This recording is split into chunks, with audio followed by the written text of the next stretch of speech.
Hey guys, so I just got back from the theaters from another double feature. Um, so yeah, the first being the new horror movie Imaginary, a movie that I got trailers for like nonstop for like the last few months. Like I swear in front of every goddamn movie I got this trailer. The new horror movie that I'm getting the trailer a lot for nowadays is the Abigail, which don't come in until next month. But this was one that I got trailers for quite a bit. And it was actually one I was actually looking forward to in Imaginary. I was looking forward to Imaginary. I was like, yeah, it looks a little ridiculous, but it does look like it could be a fun horror movie. It's Bloomhouse, which pretty much at this point they make every goddamn horror movie out there.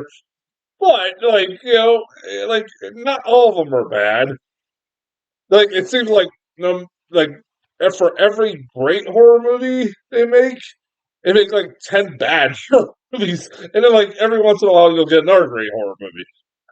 It's like kind of a gamble with them. Like you don't know, like hey, their business model, no matter what you want to say about their movies, their business model's spot on and pretty damn good, a good one because they make these movies for fucking cheap, and they usually make their profits back because of that. So, and usually right now the biggest movies of the last month or so, few months or last year or so has been horror movies, because usually they're cheap to make. So there you go. So this one I was looking forward to until about like a couple days ago when I figured out who was directing it. Is direct looked up the name. It's like, oh yeah, it's the guy named Jeff Wadlow, and I'm like, that name sounds familiar. What else has he made? I quickly Google search on. Oh no! Like, that's the exact reaction. It's like he made Kick Ass 2, which was very not very good. Truth or Dare, which I have only seen bits of that, and I can tell it looks like shit. And Fantasy Island, the Fantasy Island horror movie that came out right before everything went to shit in 2020. And yeah, doesn't have the greatest filmography. I'm like, oh man. And then and then also doesn't help when the movie doesn't get screened for critics, and I'm like, oh no. I was really hoping, when it started getting reviews, it wasn't getting good reviews. I'm like, oh man. So I'm like, I actually had some fucking hope with this thing, man.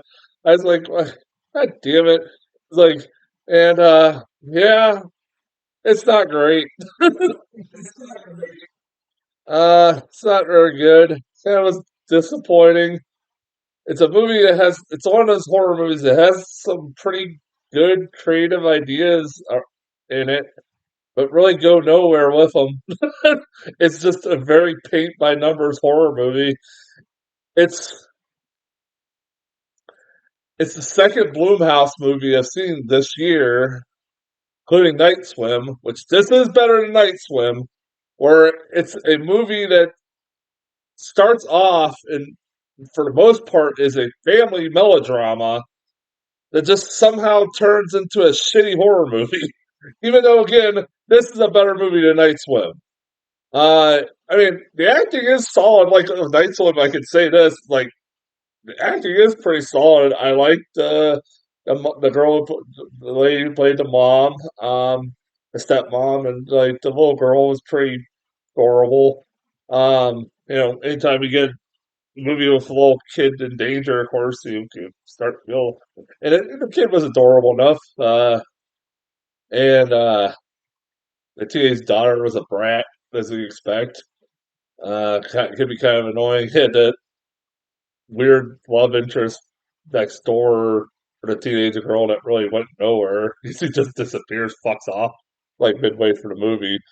And like, even though the trailer did set up like what probably could have been a good scene in it if it was a rated R movie, but it just ended up being a fucking uh the scene where he's in the hallway where the bear's in the hallway and he's in the hallway and he steps on the string and he lets it go and it comes towards him and it becomes this big giant CGI grizzly bear or something like that.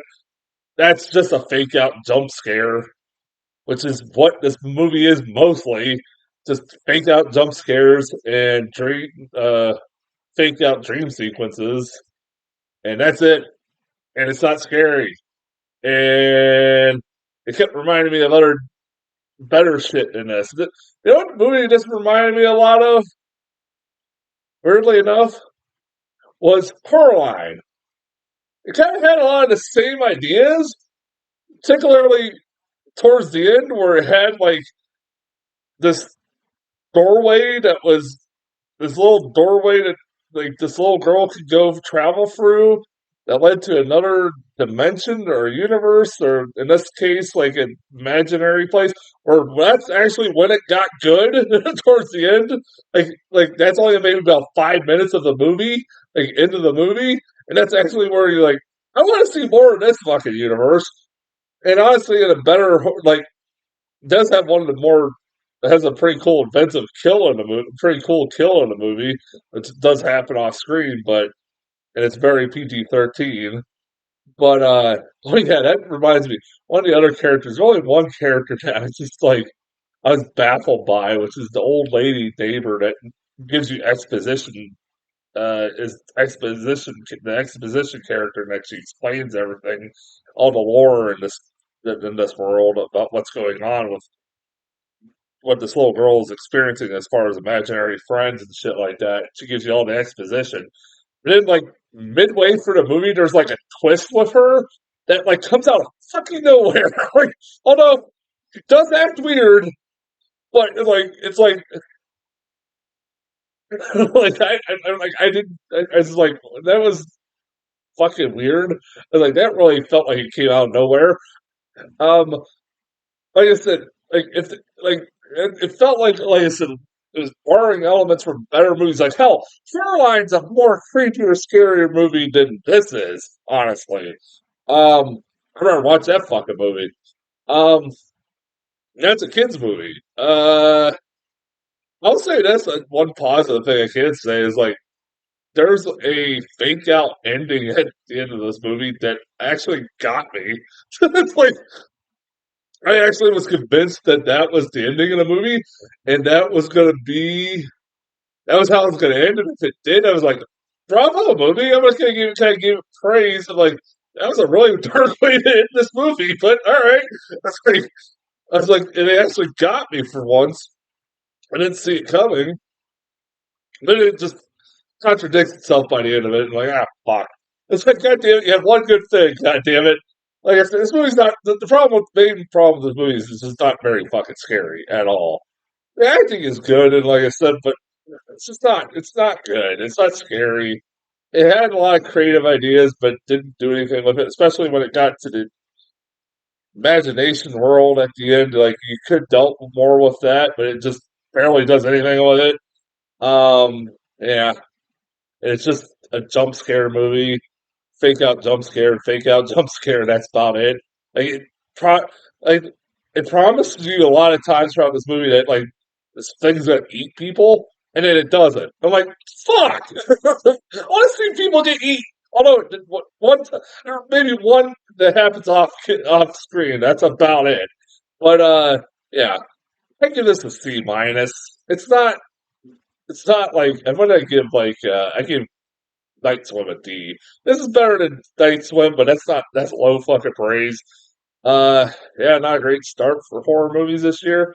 Although we are getting like this, I think we're just getting the shit over with at the beginning, and now we're gonna get to some of the better stuff. I think coming next month with Abigail looks pretty good.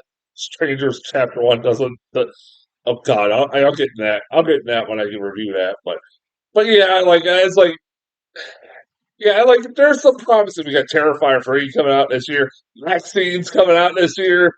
Saw 11's coming out this year. Is there anything else I'm fucking forgetting? I don't know.